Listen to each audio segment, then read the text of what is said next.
Assalamualaikum warahmatullahi wabarakatuh. Apa kabar semuanya anak? Semoga dalam keadaan sehat sampai saat ini. Sampai kita ketemu lagi materi sampai ini adalah materi terakhir dalam semester 1. Ini aktivitas kebugaran jasmani. Ada dua materi yang akan saya bahas di sini nanti. Yang pertama nanti akan daya tahan jantung. Yang kedua nanti dengan cara latihan peningkatan daya tahan jantung. Untuk yang pertama dijelaskan di sini nanti adalah latihan daya jantung untuk pengembangan kebugaran jasmani. Yang pertama kita harus tahu dulu pengertian daya tahan. Daya tahan itu adalah keadaan atau kondisi tubuh yang mampu untuk bekerja dalam waktu yang lama tanpa mengalami kelelahan yang berlebihan dan masih memiliki cadangan tenaga untuk kegiatan lainnya. Sedangkan daya tahan jantung dan paru-paru adalah kemampuan jantung dan kapasitas paru-paru dalam melakukan aktivitas dalam waktu yang lama tanpa mengalami gangguan yang berarti. Jadi ketika seseorang memiliki daya tahan, maka dia mampu dalam beraktivitas yang cukup lama tanpa dia mengalami sedikit pun kelelahan. Nah, daya tahan jantung ini dapat dimiliki seseorang berkat latihan, ya. Berkat latihan seperti latihannya seperti lari, ya. Itu nanti akan kita bahas apa latihan untuk meningkatkan daya tahan. Nah, yang pertama kita akan bahas dulu faktor yang mempengaruhi daya tahan jantung. Yang pertama ada umur atau usia, jenis kelamin, keturunan, latihan dan aktivitas fisik. Kita akan bahas satu persatu.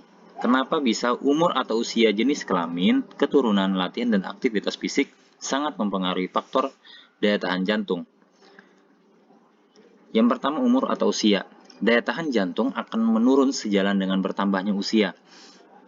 Jadi usia makin bertambah, maka daya tahannya akan semakin menurun. Namun berbeda jika dia selalu mempertahankan daya tahan tubuhnya, seperti melakukan aktivitas, ya, bergerak. Pokoknya dia selalu bergerak, maka bisa stabil daya tahannya, ya. Yang kedua, peningkatan kekuatan otot pria dan wanita sama sampai usia 12 tahun. Setelah mengalami pubertas akan berbeda dan pria lebih banyak peningkatan kekuatan ototnya. Jadi masa pubertas itu adalah masa ketika anak-anak naik menjadi remaja, ya, usianya menjadi remaja. Ya, kalau laki-laki dia nanti akan tumbuh jakun, suaranya membesar, ya. Kemudian terjadi karena proses menua yang disebabkan oleh menurunnya elastisitas otot karena berkurangnya aktivitas dan timbulnya obesitas pada usia tua. Banyak terjadi di sekitar kita bahwa jika dia sudah memiliki usia yang usia yang dewasa atau tua, maka menurunlah elastisitas ototnya. Kenapa? Karena mereka jarang berolahraga, ya, jarang berolahraga.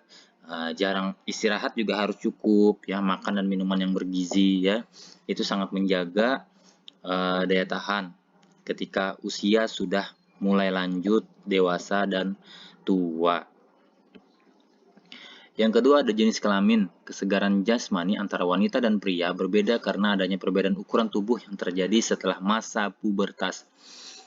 Berbeda laki-laki dan perempuan, ya, masa pubertasnya, ketika dia masa pubertas maka dia akan mengalami perbedaan pada daya tahan tubuhnya. Yang ketiga ada keturunan. Daya tahan kardiovaskular dipengaruhi oleh faktor genetik, yakni sifat-sifat spesifik yang ada dalam tubuh seseorang sejak lahir. Jadi bisa dikatakan keturunan dari faktor keturunan, misalnya dari ayahnya memiliki daya tahan tubuh yang baik, kekuatan tubuh yang baik, ya, maka anaknya pun nanti akan mengalami seperti itu, sehat, dan kemudian daya tahannya juga dia memiliki daya tahan yang cukup, ya, yang baik, ya. Tapi juga dalam keturunan tidak mesti semuanya sama, ayahnya daya tahan tubuhnya baik, anaknya juga ikut baik, tidak. Jadi semuanya harus dilakukan dengan olahraga, berolahraga, bergerak, pokoknya selalu bergerak, ya, maka akan menimbulkan daya tahan tubuh yang baik. Yang keempat ada latihan dan aktivitas fisik. Kegiatan fisik sangat mempengaruhi semua komponen kesegaran jasmani.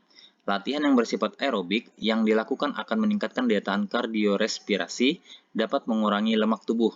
Nah, kardiorespirasi itu adalah secara sederhana mengacu pada efisiensi jantung, paru-paru, dan sistem pembuluh darah dalam mengirim oksigen ke seluruh tubuh. Kita bisa mengukur kebugaran kardiorespirasi melalui konsumsi maksimal oksigen VO2 max yang dilakukan saat melakukan olahraga. VO2 max itu mengukur kekuatan kebugaran tubuh kita ya. Jika kita tidak mampu melakukan ada batas-batasan. Jadi kita bisa mengukur dari VO2 max, oh kita hanya sekian persen dapat melakukan kegiatan olahraga. Nah, jadi kita jangan melampaui batas persen kita tadi. Jika kita melampaui batas tadi bisa jadi ya jantung ya akan terhenti, bisa jadi. Makanya banyak kejadian orang-orang dalam berolahraga bisa menyebabkan kematian, padahal olahraga itu membuat tubuh menjadi sehat karena dia melebihi dari kemampuan tubuhnya. Jadi ketika kita sudah berolahraga kemudian kita sudah lelah dan capek, harap dengan baik kita harus istirahat, jangan melawan rasa capek kita ya. Jadi harus istirahat karena itu jantung sangat memompa sangat kencang sekali. Jadi kita harus memikirkan juga jika kita lelah, kita harus beristirahat ya. Berarti kekuatan kita, kemampuan tubuh kita tidak mampu untuk melampaui batas tadi ya. Nah, ada manfaat daya tahan jantung. Yang pertama, menguatkan jantung, dapat mengurangi risiko gagal jantung, menurunkan tekanan darah, membuat lebih kuat, membantu mencapai dan bertahan pada berat ideal, meningkatkan mood dan kepercayaan diri, meningkatkan kualitas tidur. Manfaatnya sangat banyak sekali jika kita memiliki daya tahan jantung.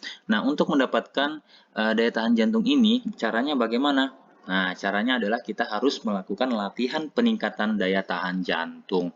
Daya tahan jantung kita bisa lakukan dengan latihan dengan lari ya. Lari itu macam-macam. Ada lari memindahkan benda, lari mengelilingi lapangan, ada latihan sirkuit. Latihan sirkuit itu lari ya. Sirkuit ada 4 pos, kita lari ya. Lari terus ya. Ada bagian-bagiannya ya. Kemudian kita bisa melakukan lompat tali, berenang, itu juga salah satu peningkatan daya tahan. Angkat beban, bersepeda pun kita bisa melakukan latihan daya jantung. Nah, dan masih banyak lagi latihan untuk meningkatkan daya tahan jantung yang kita bahas di sini. Oke. Oke, sekian dan terima kasih. Nah, dari penjelasan yang sudah dijelaskan sini, semoga anak-anak semua dapat mendengarkan dan melihat dengan baik materi yang saya sampaikan. Nanti jika ada pertanyaan silahkan tanyakan di grup kita ya. Oke, cukup dari saya. Saya akhiri. Wassalamualaikum warahmatullahi wabarakatuh.